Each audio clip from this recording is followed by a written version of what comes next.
Capítulo 6. Durante todo o ano, os animais trabalharam como escravos.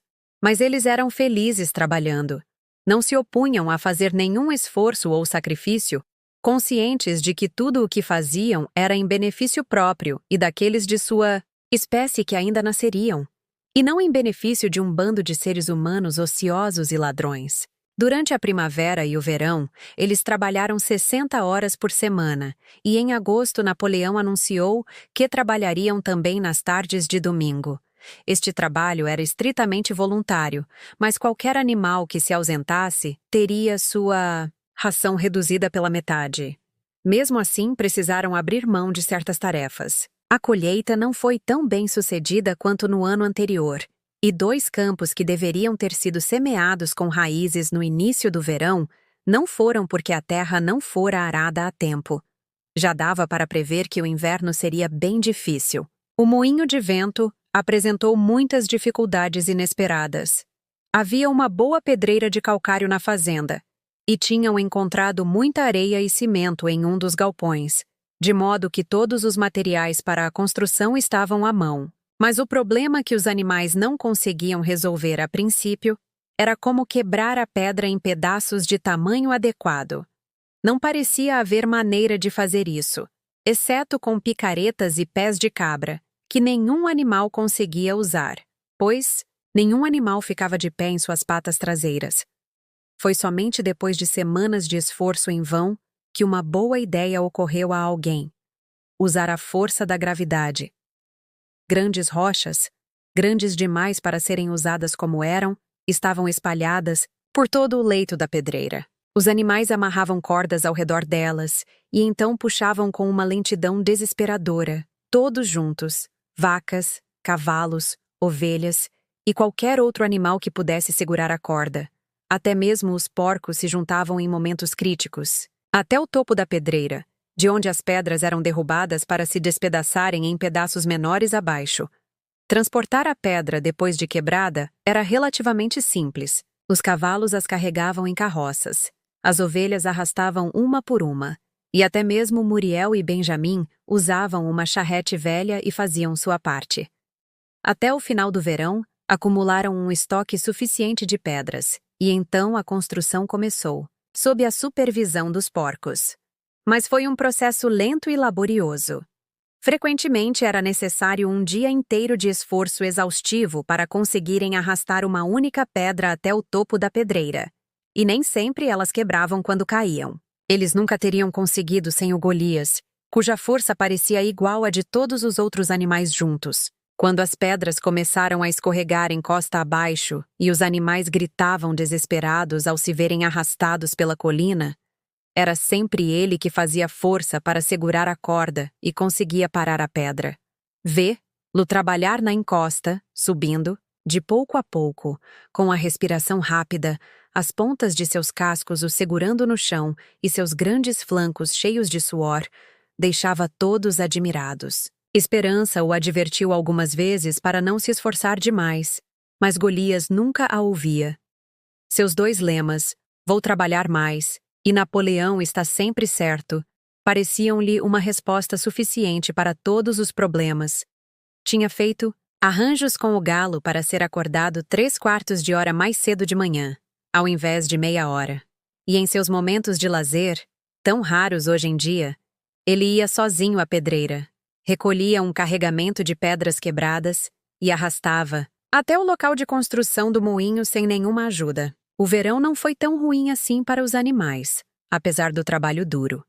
Se não tinham mais comida do que tinham nos dias de Jones, pelo menos não tinham menos. A vantagem de só ter que se alimentar e não ter que suportar 5 seres humanos extravagantes também era tão grande que os fracassos compensavam. E em muitos aspectos, o método animal de fazer as coisas era mais eficiente e poupava trabalho.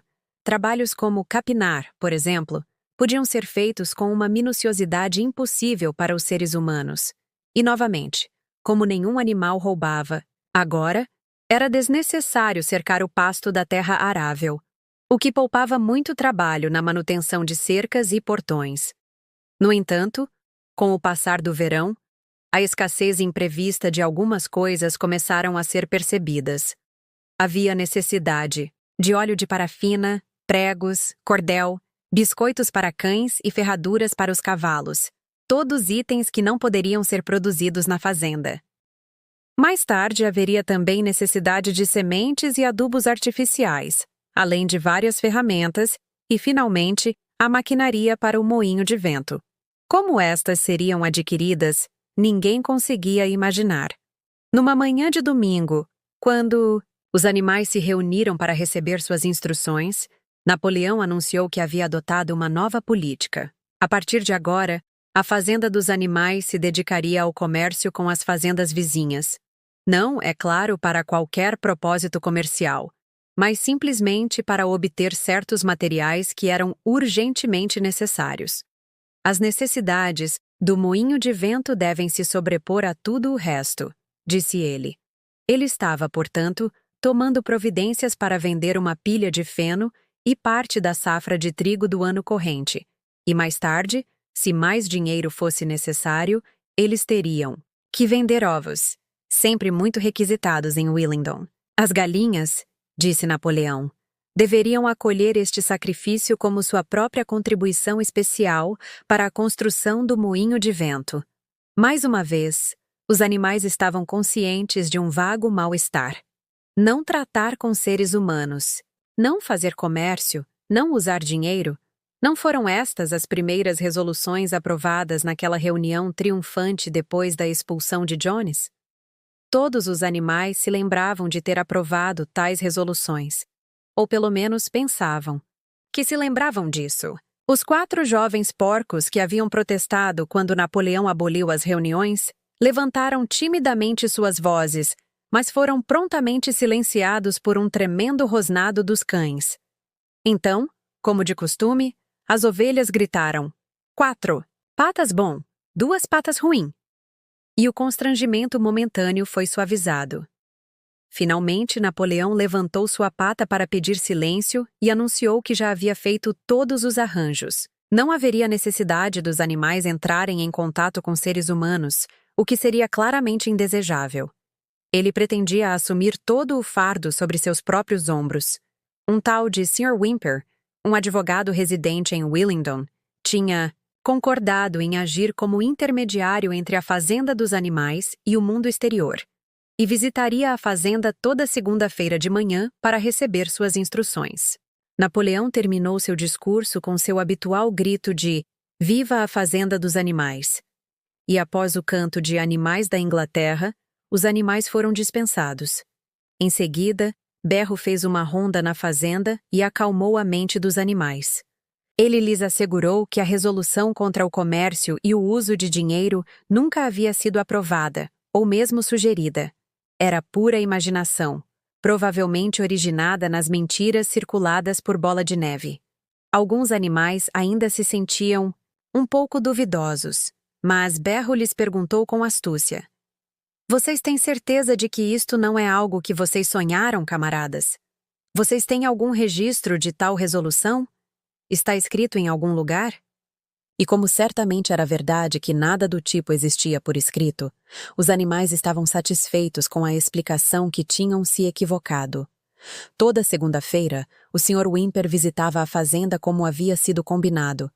Ele era um homenzinho, de aparência manhosa com bigodes laterais, um despachante de negócios pequenos, mas afiado o suficiente para ter percebido, antes de qualquer outro, que a fazenda dos animais precisaria de um corretor e que valeria a pena ter as comissões. Os animais observavam suas idas e vindas com uma espécie de pavor e o evitavam o máximo possível. No entanto, a visão de Napoleão, de 4, entregando ordens a Whymper, que estava de pé, em 2 pernas, despertou seu orgulho e os reconciliou parcialmente com o novo arranjo. Suas relações com a raça humana agora não eram exatamente as mesmas que eram antes. Os seres humanos não odiavam menos a fazenda dos animais agora que ela estava prosperando. De fato, eles odiavam-na mais do que nunca. Todo ser humano tinha fé que a fazenda iria à falência mais cedo ou mais tarde, e, acima de tudo, que o moinho seria um fracasso. Eles se reuniam nos bares e provavam uns aos outros por meio de diagramas que o moinho estava destinado a cair, ou que, se ele se mantivesse em pé, nunca funcionaria. No entanto, contra sua vontade, eles tinham desenvolvido um certo respeito pela eficiência com que os animais estavam administrando seus próprios negócios. Um sintoma disso foi que eles começaram a chamar a fazenda dos animais pelo nome próprio, e deixaram de fingir que ela se chamava Fazenda Solar. Eles também haviam abandonado a simpatia a Jones, que havia perdido a esperança de ter sua fazenda de volta e ido morar em outra parte do condado. Exceto por Whymper, ainda não havia contato entre a fazenda dos animais e o mundo exterior, mas havia constantes rumores de que Napoleão estava prestes a firmar um acordo comercial definitivo com o Sr. Pilkington de Foxwood ou com o Sr. Frederick de Pinchfield, mas nunca, como se notou, com ambos simultaneamente. Essa foi a parte 1 do capítulo 6 da Revolução dos Bichos. Caso tenha gostado, peço que me siga e curta para me apoiar, e para que você não fique de fora dos próximos episódios e dos futuros audiolivros disponíveis por aqui. Até breve e um grande abraço.